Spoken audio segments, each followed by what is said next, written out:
é um dos melhores já registrados na Argentina. É um caso de testemunha única, mas esta testemunha era um oficial de alto escalão da Força Aérea Argentina, que por um acaso foi capaz de obter uma fotografia notável como prova de sua experiência.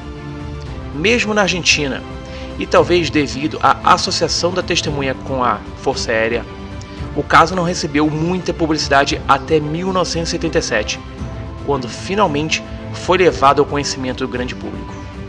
A testemunha deste avistamento é Hugo Niotti, então capitão da Força Aérea Argentina, destacado para a Escola de Suboficiais da Força Aérea, localizada na cidade de Córdoba.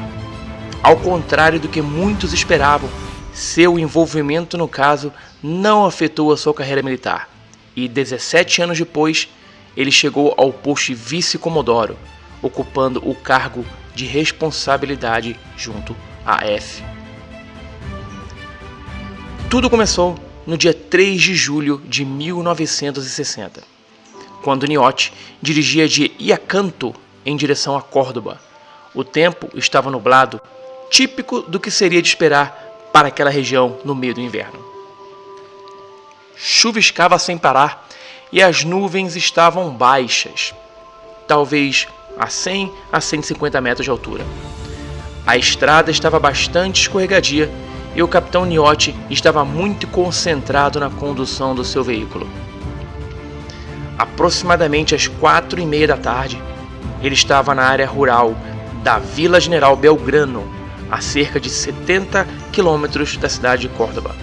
O capitão tinha acabado de passar por uma curva na estrada quando de repente percebeu um objeto bastante próximo e incomum pairando perto do chão à direita na estrada. Assustado, ele parou o carro, pegou sua câmera que estava ao seu lado no banco do passageiro, saltou do veículo, deu alguns passos para longe e tirou uma foto do objeto que se movia lentamente. Enquanto ele enrolava o filme para fazer uma segunda tomada, o objeto começou a acelerar e desapareceu nas nuvens que, como dito, estavam muito baixas. Todo o incidente durou cerca de 40 segundos e evoluiu num mais absoluto silêncio. Esse silêncio assustador, junto com o mau tempo e a brusquidão do incidente, deu ao capitão Niotti uma sensação de irrealidade que o intrigou e o confundiu. Ainda sem saber o que tinha visto, entrou no carro e continuou sua viagem para Córdoba, onde revelou o filme de sua câmera. Segundo o relato do capitão, o objeto era de forma cônica, com altura de 7 a 8 metros e diâmetro de base de 3 a 4 metros, com eixo quase paralelo ao solo e base voltada para a testemunha. Estava a uma distância de 80 a 100 metros de sua localização e se movia muito lentamente em direção ao sul, talvez a 10 km por hora, sempre paralelo ao solo. O OVNI estava girando, também muito devagar. Em seguida, acelerou muito rapidamente, atingindo uma velocidade de talvez 200 km por hora entre 3 e 4 segundos e desapareceu nas nuvens. Esta aceleração repentina, sem qualquer som, era inexplicável para a testemunha em vista à sua proximidade. A cor do objeto era um cinza escuro uniforme. A superfície era perfeitamente lisa, sem juntas ou rebites, e tinha um aspecto metálico bem definido. Como oficial da Força Aérea Argentina, Niotti naturalmente relutava em divulgar a sua experiência e inicialmente contou a apenas alguns colegas oficiais, que o persuadiram a enviar os negativos e cópias para a Revista Nacional de Aeronáutica. Os editores desta revista transmitiram o fato ao Serviço de Informação da Aeronáutica, CIA, serviço técnico à disposição da Força Aérea Argentina. O CIA comprovou a veracidade da foto e o avistamento foi relatado pela revista em sua edição de novembro de 1960.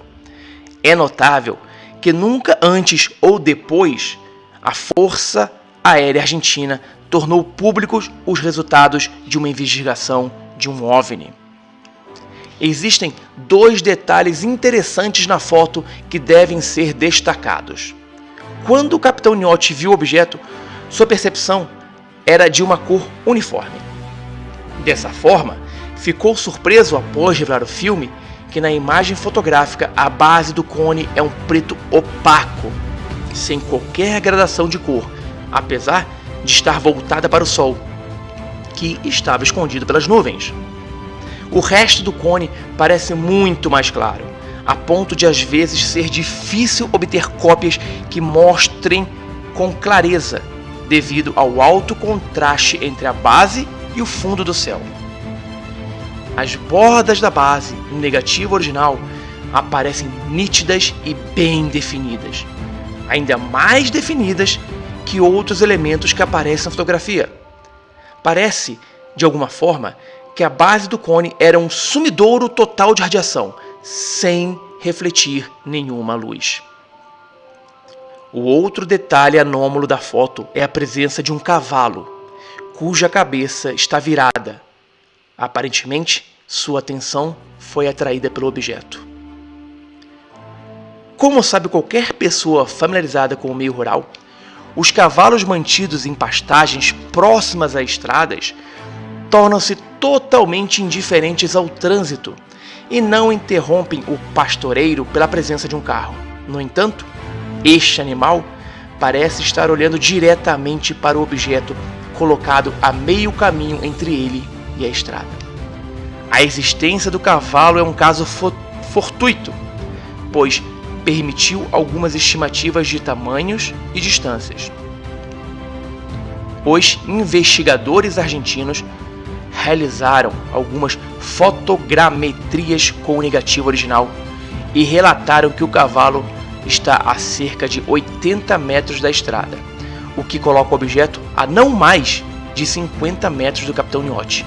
Não admira que ele tenha ficado surpreso com o silêncio absoluto. Com base nessas estimativas, as dimensões do objeto em forma de cone eram de 7 metros de altura e 6 metros de diâmetro e que estava a apenas 17 metros do solo. Mas o detalhe mais interessante é que o capitão Niotti ficou extremamente surpreso quando inspecionou as cópias da foto e viu o cavalo, pois não havia notado sua presença durante o incidente. Esta é uma indicação clara de sua concentração ao tirar a foto e sua